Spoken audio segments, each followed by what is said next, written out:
Doctor दीपक आचार्य, क्या ये बहुत जरूरी हो गया है? क्योंकि कोरोना से थोड़ी सी राहत मिली थी तो जगह जगह हमने देखे थे, खासतौर पर बड़े बच्चों के जो स्कूल हैं वो परमिट कर दिए गए थे, एग्जामिनेशंस शुरू हो गए थे, ऑफलाइन भी। क्या अब ये सब जो है ये भी खतरे को बढ़ा रहा है? ये सब भी बंद करना पड़ेगा क्या?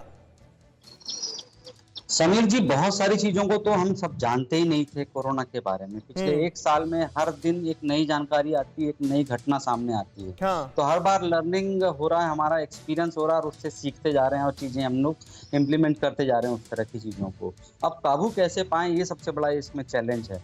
अब वो दौर खत्म हो गया जो हमने पहले भी डिस्कस किया था कि अब लोगों को समझाइश नहीं दी जा सकती। एक साल से आप यही चीजें सिखा रहे हैं, सारी अथॉरिटीज उन सब चीजों को सिखा रही जो उनको अब सबको पता है। ये अब सवाल ये है कि आपको अपनी लाइफ की फिक्र करनी पड़ेगी, हर एक इंडिविजुअल को अपने हिसाब से अपनी केयर करनी पड़ेगी, सावधानी बरतनी पड़ेगी, क्योंकि अथॉरिटीज और सिस्टम चलते रहेंगे, अपने हिसाब से चलते रहेंगे। यहाँ पर सबसे इम्पोर्टेंट होगा कि हम कितने सचेत रहें खुद।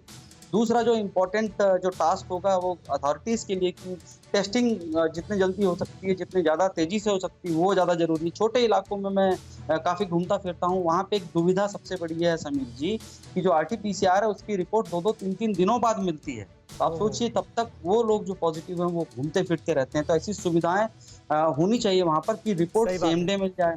बहुत सारी चीजें जो हैं लोगों के सामने नहीं आ पा रही हैं। अब तो इतनी तकलीफ हो गई है कि कई इलाकों में इतना जबरदस्त खतरनाक ट्रेंड आ चुका है। छोटी छोटी जगहों की बात करूं तो वहां पर स्थिति बेकाबू हो चुकी है कंप्लीटली। एक छोटी सी जगह है मध्य प्रदेश में, छिंदवाड़ा जिला जो है वो इस समय इतनी घातक स्थिति में है कि मौत का आंकड़ा यदि कहूं मैं आपको तो 20% से ज्यादा वहां पर मोर्टालिटी रेट है, जो बहुत चिंता की बात है। और यहाँ पर अथॉरिटीज को बड़ी प्रोएक्टिव अप्रोच लेनी पड़ेगी, लोगों को सावधान होना पड़ेगा। बहुत छोटी छोटी बातें हैं जिनके ऊपर सावधानी देनी बहुत जरूरी है, बहुत आवश्यकता है, क्योंकि वायरस जो है बहुत तेजी से वेरिएशंस आ रहे हैं, इसमें म्यूटेशन बहुत तेजी से हो रहा है। लगभग 800 इसके म्यूटेंट्स इस समय अवेलेबल है इंडिया के अंदर में। जो कंसोर्शिया बना हुआ है उसने रिपोर्ट किया कम से कम 800। बिल्कुल सही आप कह रहे हैं डॉक्टर दीपक आचार्य, और यही वजह है कि हर रोज नई चुनौती से हो रहा है सामना और उस पर काबू पाने की जा रही है कोशिश। लेकिन हमको, आपको, सबको बहुत सचेत और बहुत सावधान रहने की भी जरूरत है।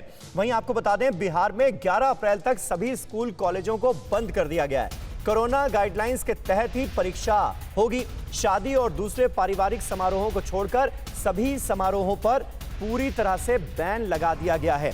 तो अलग अलग राज्यों की तरफ से अलग अलग एहतियाती कदम अपने सूबे की स्थिति को देखते हुए, संक्रमण के दायरे को देखते हुए उठाए जा रहे हैं।